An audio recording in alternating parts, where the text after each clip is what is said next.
উসমান দেমবেলেই জিতলেন Ballon ডি'র। Lamine ইয়ামালের সঙ্গে তার লড়াই হলেও বার্সা সেনসেশনকে হারিয়েই ফুটবল বিশ্বের অন্যতম মর্যাদার পুরস্কার জেতেন পিএসজি এই ফরওয়ার্ড। তার পাশাপাশি বর্ষসেরা কোচের পুরস্কার জিতেছেন লুইস এনরিকে, আর সেরা গোলরক্ষক হয়েছেন জিয়ানলুইজি দোনারুম্মা। সেরা ক্লাবের পুরস্কারও গেছে পিএসজির গড়ে। দেমবেলের হাতেই যে উঠতে চলেছে 2024-25 মৌসুমের ব্যালন ডি'রের পুরস্কার, তার নিশ্চয়তা ছিল প্রায় শতভাগ।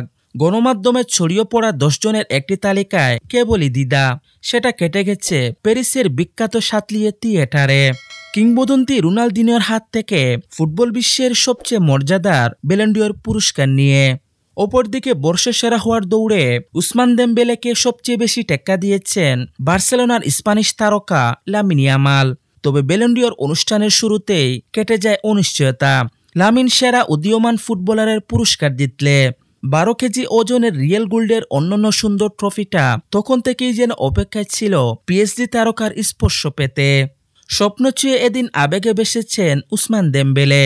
বরাবরই খুব শান্ত স্বভাবের এই ফুটবলার লুকিয়ে রাখতে পারেননি আনন্দ অশ্রু। এমন একটা অর্জন সবাইকে পরিপূর্ণ করে দেয়। পরিপূর্ণ হয়েছেন মা থেকে শুরু করে দেমবেলে পরিবারের সবাই।